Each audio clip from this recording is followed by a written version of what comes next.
We have all said this. I can't figure this out. This is impossible. I'm not smart enough. It's so hard. I can't.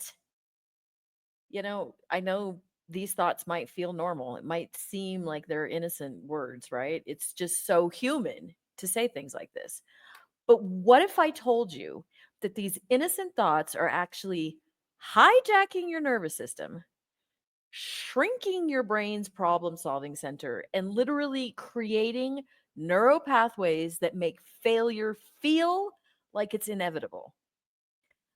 What if the reason that you struggle isn't because you lack ability? It's not because you're not smart. It's not because you can't teach an old dog new tricks, but it's literally because your thoughts have rewired your brain for limitation. So, in today's video, we're going to go into a little bit about the actual neuroscience of how these words, I can't, it's hard, it's impossible, how it is biologically, chemically altering your brain. And then at the end of the video, the second half of the video, we're going to talk about ways to change this because change happens fast. The brain is smart. And we're going to go into how to stop this so that you can rewire your brain for success. So, some of the science behind these words, when you say phrases like, I can't, it's hard. Notice how that feels. What it literally does is it causes you stress. It makes you feel a sense of impossibility, helplessness, and that actually creates the stress hormone, right? We're surrounded by stress. Life is hard enough, right? Complicated enough. You've got your to-do list, you've got life around you. The last thing we need is our own brain triggering this stress response. And that is exactly what happens. So, what happens is chronic exposure to uncontrollable stress literally causes the dendrites in the prefrontal cortex to start to shrink. And that reduces your brain's capacity for problem solving. The synaptic connections actually start to weaken. That makes it harder to access resourceful mental states. And it also makes the brain require more energy for basic cognitive functions. Okay, so that sounds like all sciencey with lots of hard words. Basically, what it means is as we repeat these words over and over again, it causes this chemical stress response that actually shrinks your problem solving skills. The other thing that it does is as it's triggering this stress response, it actually enlarges the amygdala, and that is the brain's fear center. If these words are repeated often enough, then your fear center literally becomes more dominant than your thinking abilities. Now, this is super bad. This is super dangerous because this also makes you hypersensitive to problems and obstacles. It creates like this hair trigger stress response where even normal challenges start to feel overwhelming. Now, maybe you're thinking to yourself, it's crazy that a word can do that. It's crazy. That doesn't does it make sense? I don't know. Does it? If you hear yourself, if you're one of these people that frequently says, I can't, it's hard. Do you resonate with this? Do you feel chronically stressed? Do small problems tend to kind of set you off? Do you feel overwhelmed? Do you feel limited? This is the scientific explanation for why. So there's also the repetitive negative thinking trap. This is a brain process that's characterized by consistent, persistent negative thoughts. And I've talked about this in other videos about confirmation bias. And literally, what this does is It helps the brain start searching for the proof that proves you right. So we've got this vicious cycle going on that these limiting thoughts trigger the stress response. The stress chemicals shrink your prefrontal cortex, which reduces your ability to think clearly. The amygdala expands, your fear center expands. It says it starts scanning for threats, problems, problems, problems, problems. And then this neural pathway becomes strengthened because of repetition. Okay, so as we're reinforcing these neural connections, our problem solving, solution focused pathways actually start to weaken from lack of use.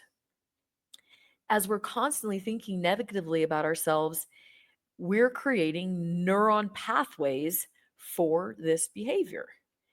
And these destructive patterns can actually become embedded in the architecture, the shape of our brain. Now, this cascades throughout our nervous system. Our heart rate can go up. Our digestion starts to become impaired because of the stress that's going on in our brain by this feeling, by the thought, I can't, I can't, it's hard, it's hard. I even start to get stressed just doing this video saying that. So then, okay, heart rate's going up, digestion gets impaired, our immune function starts to weaken.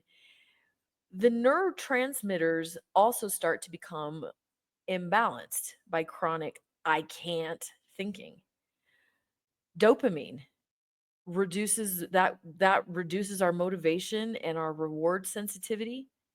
Serotonin imbalance can contribute to depression and increased negative mood states. So, ugh, this is what you've been doing to your brain, and you didn't even know it. Then it starts to become part of our identity. Oh gosh, this is even worse. So now you become convinced that you can't. You become completely helpless. I can't change this. I can't change this, which is we're reinforcing that. Feel the power.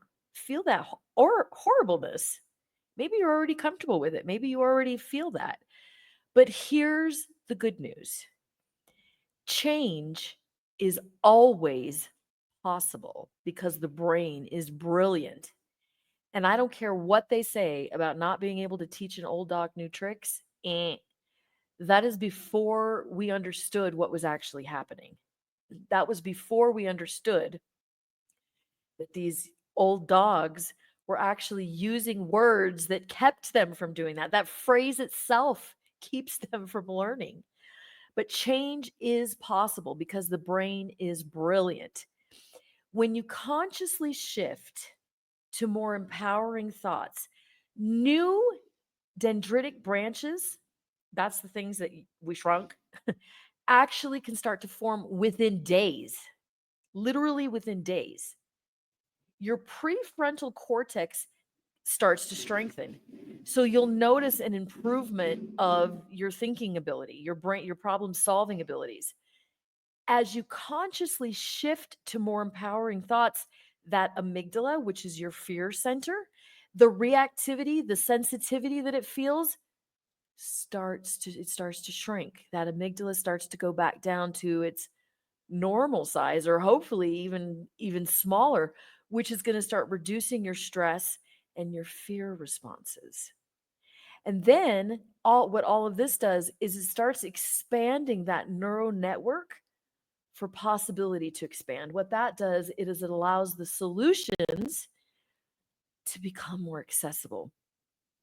The brain that you have right this second, today, is literally the result of habitual thought patterns. The brain you have tomorrow depends on the thoughts that you choose now, that you choose today. This isn't some sort of mumbo jumbo metaphysical speculation. No, no, no, no. This is neuroscience. It's measurable and it's observable. Your thoughts are the architects of your neuro reality. Therefore, we need to choose our thoughts well. We need to choose our thoughts very carefully. So, how can we start doing this? How can we start changing and reprogramming these thoughts that have hijacked your brain up until this point? Well, if a simple I can't throws a wrench in your entire brain, then a simple I'm learning how is the antidote. Ooh, too good to be true? Yeah, that's your hijacked brain telling you that, okay? That's your hijacked brain saying that's too simple. If I can't ruin your brain function, I'm learning, I'm improving, I'm growing, I'm making more effort, I'm learning new ways. Now, try saying some of those phrases and notice the energetic difference. I can't. I'm learning. I'm improving. I'm growing. I'm adapting. My brain is learning new methods. Feels different, doesn't it? That's your brain trying to figure out what to do with these new words of possibility, right? Okay, how about I'm hard? It's hard. Okay. I'm learning easier pathways. I'm discovering more efficient methods. I'm growing. I'm learning. You know, if you struggle with some of those, you can use verbiage to kind of create a bridge between impossible and possible by putting some of these phrases too in the past tense.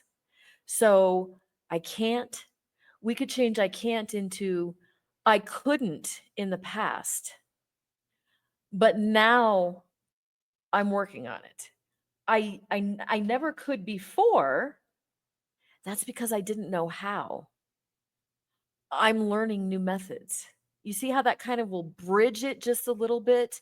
Because maybe your logic brain, which is going to get in your way, your logic brain is absolutely also going to try to hijack you. Confirmation bias, we're trying to prove ourselves right. So as soon as you go from I can't to I'm learning, your brain might go, she's dumb. You can't do that. You're stupid. Okay, so you can create a bridge and that can help. Now, I'm not a huge fan of the bridge because I truly believe that your brain is a machine. And I truly believe that you can override whatever programming that you have, whatever automatic emotional responses. I truly believe that the power of the words alone is enough to change it if you stick with it. Okay, here's a couple of other bridges. It was hard before. It's becoming easier. It used to be hard because no one ever taught me. Now I have a teacher. Okay. How about this one? I don't know how. I don't know. I don't know. I didn't know before. I've got new information now. I'm learning new methods. I don't know how. The solution is there. The solution will become obvious. I don't know how. The answer is there. I don't know how. If other people can do it, I can do it. Can you feel the shift there? Can you feel that difference? The fantastic, fantastic news is this will happen fast if you're consistent. You're going to love this. MRI studies show that changing your thought patterns create different activation patterns within your brain within minutes. Your prefrontal cortex, that's your thinking center, becomes more active while your amygdala, the fear center, becomes less reactive within minutes. Research also shows that within the first few weeks of challenging a limiting belief, you can start noticing changes, even small shifts in your mindset, literally only after about 3 to 4 weeks of steady, consistent practice. During this phase, the first 1 to 3 weeks of changing your vocabulary, these new neural pathways begin forming, although they're still kind of wimpy. Your stress response will start decreasing. So you'll start feeling less overwhelmed by challenges. That cognitive flexibility will increase. You start seeing more solutions and more possibilities. And then your emotional regulation will improve. So, in other words, setbacks won't mess you up quite as easily. So, again, these changes can occur within minutes. The more permanent changes require you to be a little bit more consistent. And in 1 to 3 weeks is when you can really, really start rewiring this self. Start catching yourself. That's a huge part of the clue. So structural changes start happening within 30 to 66 days. The neuroscience research indicates that if you can practice visualization for at least 6 weeks, okay, 5 to 10 minutes a day, that's it. 5 to 10 minutes a day, you can rewire your brain for the long term. There's experts out there that recommend sticking with affirmations for at least 30 days before you're making any changes.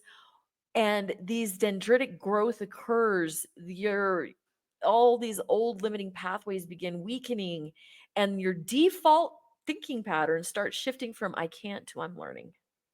I can't to I'm finding other methods. I can't to I'm blossoming.